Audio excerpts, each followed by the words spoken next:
The summer sun hung low over the beach, painting the horizon in shades of gold and pink. A gentle breeze carried the laughter of families and the soft crash of waves onto the shore. A black family, parents with their 2 kids, set up a picnic under a colorful umbrella. The father grilled burgers on a portable barbecue while the mother spread out a blanket. Their teenage daughter and younger son played frisbee nearby, their laughter echoing across the sand. "Throw it higher, Malik," shouted the girl, catching the frisbee midair with an athletic spin. Her brother grinned, winding up for another throw.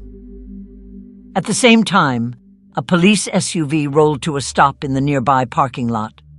2 officers, a burly white man and a younger partner, stepped out, their eyes scanning the beach. "Look at that," the older officer muttered. "Doesn't seem right, does it?" The younger officer hesitated.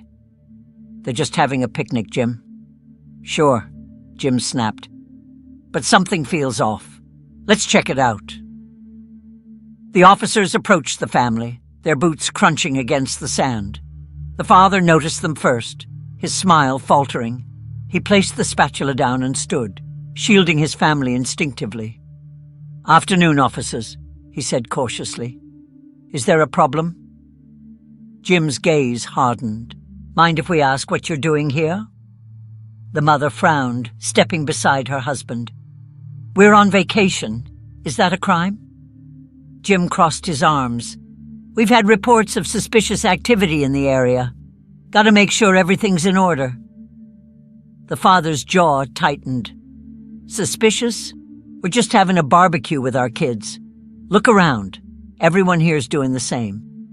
Jim's partner shifted uncomfortably, his eyes darting to the families around them. Most were white, enjoying the same leisurely activities without interruption. "Let's see some ID," Jim demanded. The teenage daughter stepped forward, anger flashing in her eyes. "Why? We didn't do anything wrong. Why don't you ask them for ID?" She pointed toward a nearby group of white teenagers playing volleyball. "Don't get smart with me, young lady," Jim growled. "You want to make this difficult?" The mother grabbed her daughter's arm, her voice trembling. "Jasmine, stop, please."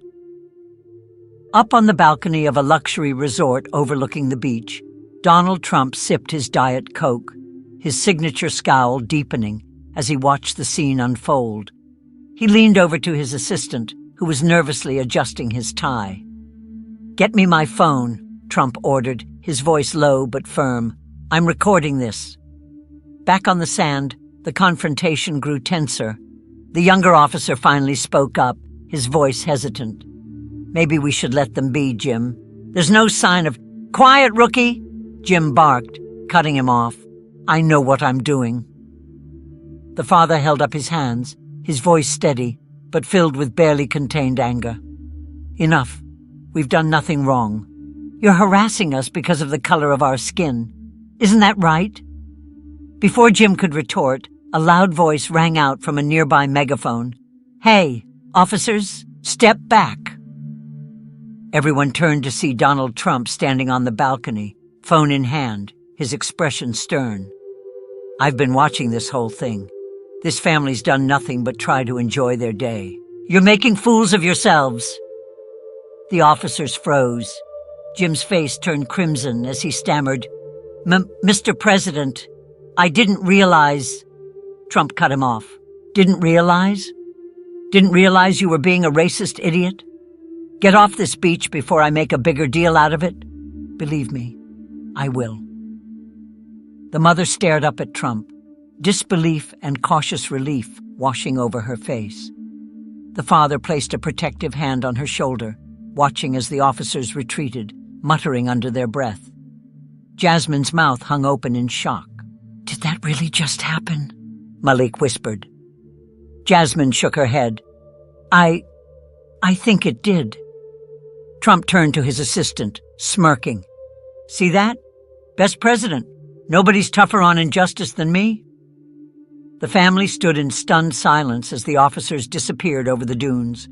The father exhaled deeply, pulling his family into a tight embrace.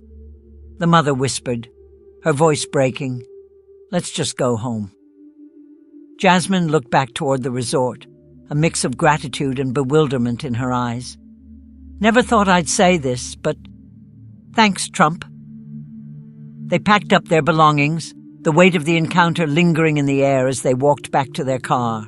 The beach grew quiet again, but the ripples of what had transpired lingered, an intersection of prejudice, power, and the unexpected allyship of an unlikely figure. As the family walked back to their car, the father kept glancing over his shoulder, his shoulders tense.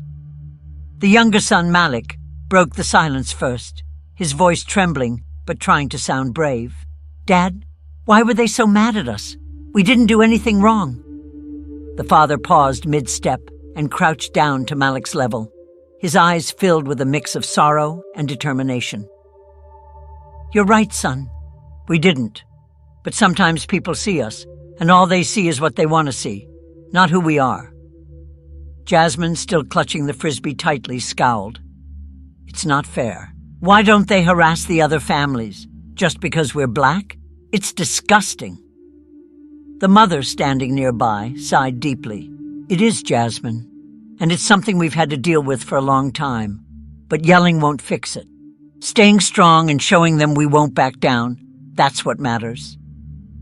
Malik looked up at his dad, his big eyes filled with questions. "But what about the guy who helped us? Was he really Trump?" The father chuckled dryly, a sound laced with disbelief. "Yeah, I guess it was, of all people." Jasmine crossed her arms, still visibly fuming. "I'm still mad, though. I mean, what if he wasn't there? What if no one was there to stand up for us? They could have—" She stopped, her voice catching in her throat. The mother placed a gentle hand on Jasmine's shoulder. "But he was there, and we're okay now. Let's just be thankful for that." The family reached their car and began loading up their belongings. Malik, still processing everything, spoke softly. "Maybe he's not as bad as people say. Trump, I mean." Jasmine rolled her eyes. "Let's not get carried away, Malik. He's still, well, you know, he just happened to do something good for once." The father smirked at his daughter's fiery response, ruffling Malik's hair. "It's okay to give credit where it's due, but one act doesn't erase a lifetime of what someone stands for. Remember that." As they pulled out of the parking lot, the golden sun began to dip below the horizon, painting the sky with streaks of deep orange and purple. The drive home was quiet, each member of the family lost in their thoughts. Back at the resort, Trump sat down with his assistant, scrolling through the footage he'd captured on his phone. He played it back, shaking his head dramatically. "Did you see that?" he said, his voice brimming with self-satisfaction. "Incredible moment. Tremendous. I saved the day. No one saves days like I do." The assistant nodded awkwardly, unsure how to respond. "Yes, sir, definitely. A moment to remember." Trump leaned back in his chair, grinning. "This is going on Truth Social. Trump saves family from racist cops." Perfect headline. People will eat it up. The assistant hesitated, then ventured cautiously. "Do you think they'll, appreciate it, sir?" Trump waved dismissively. "Of course they will. Who wouldn't? Everyone loves me when I do things like this. Maybe I should run on this. Justice for all Trump style. Has a nice ring to it, doesn't it?"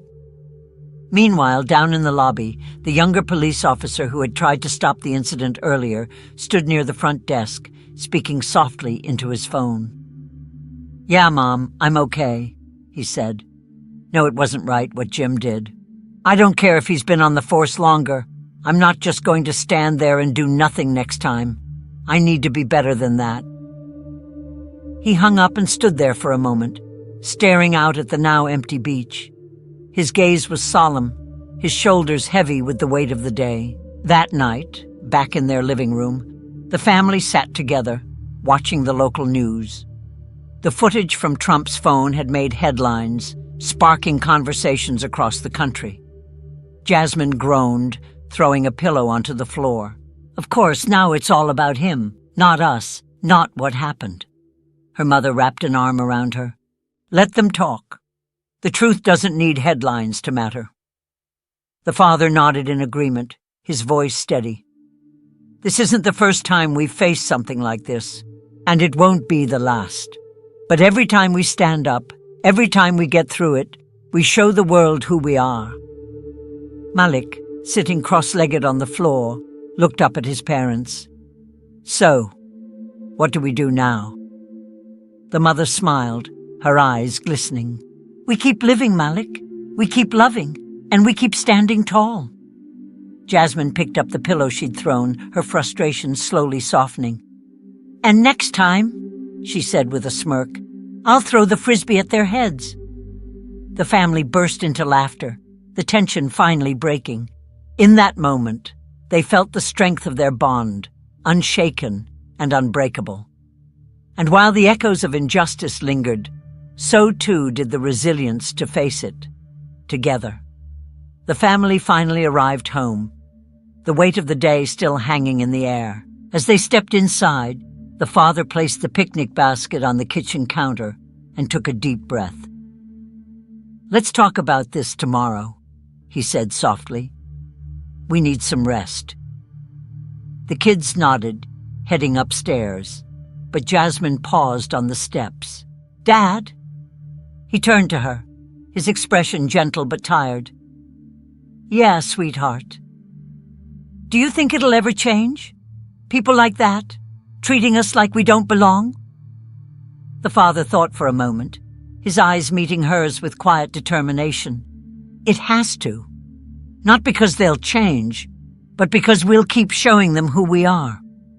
We belong anywhere we want to be, and no one can take that from us.